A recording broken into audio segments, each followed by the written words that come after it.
Ayan mga kalinga po. Marami para ditong kalamansi. Ito po. Ito yung puno ng kanggos. Grabe, pambako dito ang kanggos. Ang laki. Ang laki po. Ito, oh. Oh. Ibig sabihin, dalawang kamay ko. Pag kaanin ko siya. Kasya. Ito po, oh. Oy!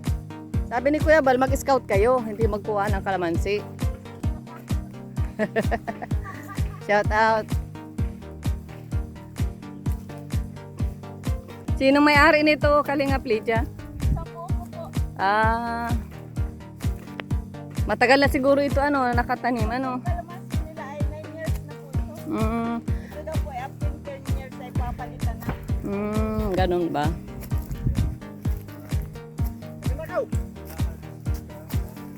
Yan oh.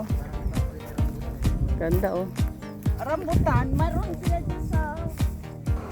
Ayan mga kalinga po, ang ganda. Ganito ang pangarap ko dun sa farm. Oo. Maganda daw po yung talaga. Papa mo. Dapat ay Hindi maanonan po. ibig sabihin 9 years ito. 9 years na po itong tanim. Okay, tama na yung ganyan. Isang dakot, okay na. Hingi. Nangunguha po si Ate Ros dito Kapag kalating kilo na, panglalamang na yun. Panglalamang. Joke lang po yun mga kalingap. Ano po ito? Ang dami po. Pinsan ni Kalingap Lydia po ang may-ari nito. Ibig sabihin hindi sila nag-aani? Nag-aani po, may pwesto po sila sa palengke. Pag pala ganito, marami kang tanim. Pwede pala ganito lang kalalayo ang pagitan, oh. No? Dapat dito magmarkot. Panguha talaga. Pwede pa itong markutan. Pwede pa kayang markutan na ganyan. Ewan ko lang. Pag baka binibenta binibili ko baga ng mga may mga Yung asawa niya, sanay magtanim dun sa taga San Pablo po yung lalaki. yan oh. Nung sila nakabili dito. Kumuha ka ng maliit na plastic bag. Ay, yung nasa tarihan ng bahay, yung kontak natin. Yung po ay yun ay pinatirik nila mo. Pinatirik. Tapos silang nagbabantay dito. Yung po yung pong lalaki. Mahal pati ngayon ang kalamansi. Maganda at mababa lang siya. Ayan mga kalingap po. Dapat tayong medyo hinog na. Ayan, salamat ate kuya. Salamat sa kalamansi.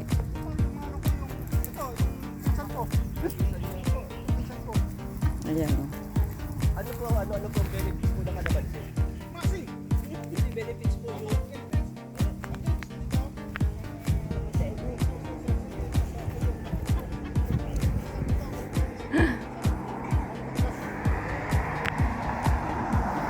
Kuha ka ng plastic.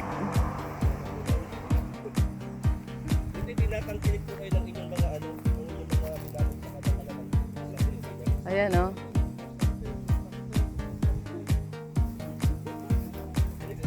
Araw-araw sila laging palagi silang nito, Ate Lydia. Dahil maraming nakakalirin na nila. Ba't anong nila, yung ibang tanim? Nagde-deliver ng gulay. Tapos Ito po ay sa akin, malalapit ng mga bata. Yan po ay sa kanila ako tumira. Sa ngayon po, ilang po yung mga taon? Yung bunso nila, parang nasanay po sa akin, 3rd year high school pa lang ako. Tawag sa akin ng nanay. Yung pamangkin. Ngayon, nila na tawag. Ayan o mga kalingap, ang ganda pong mamitas pag marami kang tanim. Ayan o. Oo. Inyo pong inyong naipon. Ayan mga kalingap. Grabe, maganda pag may ganitong Ang gusto talaga ng kalamansi expose sa araw Ate Lydia.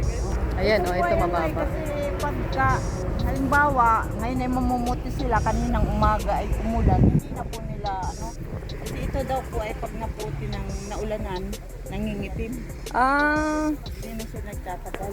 Kapag maulan, Hindi pwedeng putulin. dapat hindi pwedeng putulin. Hindi pwedeng Ito, kain natin ito malaki. Pwede na ba ito? Dapat may panggupit.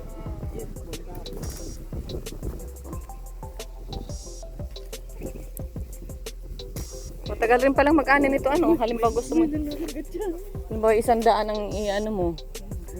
Paanihin.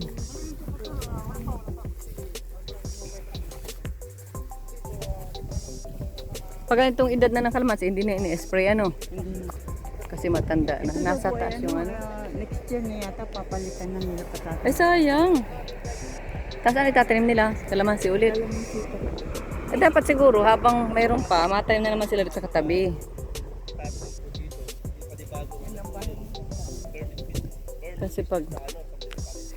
Kasi kapag ano, kapag mahintay na naman sila, sayang yung panahon. Magpapalaki na naman sila. Malaki ang lupa nila, ano?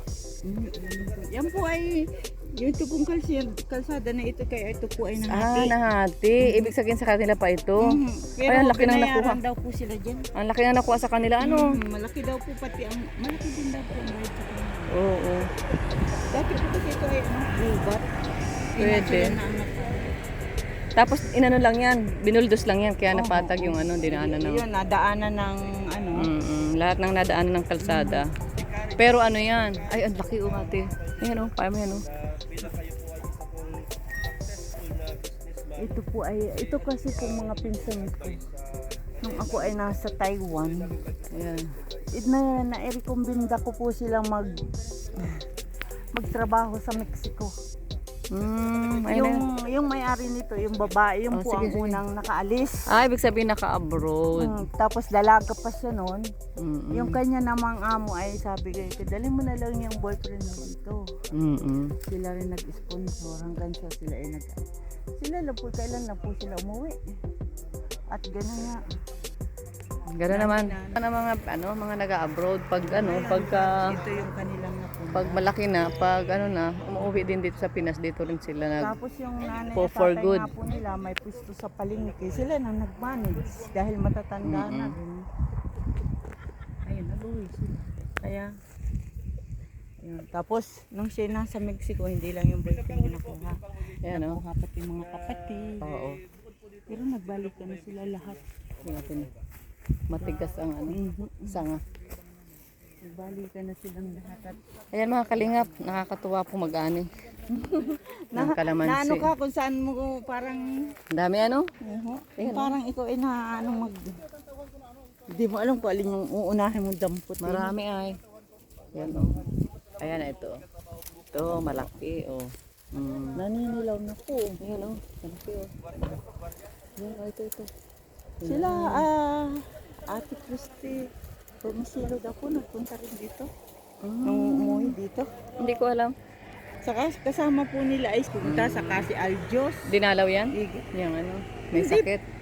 Inakit po sila ni Ate Rose dito. Kaya tuwang-tuwa sila. Nangakit si Ate Rose ng kalamansi na hindi ay, sa kanya. kuha nila, dala pati yung ganito. Talaga si Ate Rose. Sinama ni Ate Rose. So, tayo din sa aking farm. Tuwang-tuwa naman. Hindi nagmala yung may-ari. Tapos nung nandun na sa landing pa sa kanila, sinabi na sa pinsan ko na daw ito. Sabi ko, kung alam namin, dinamihan namin ng kuha.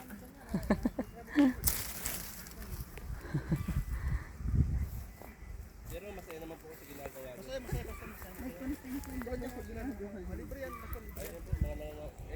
Okay lang po na manguha po ang bawat isa. Ayan Kasi na si Kuya Kim.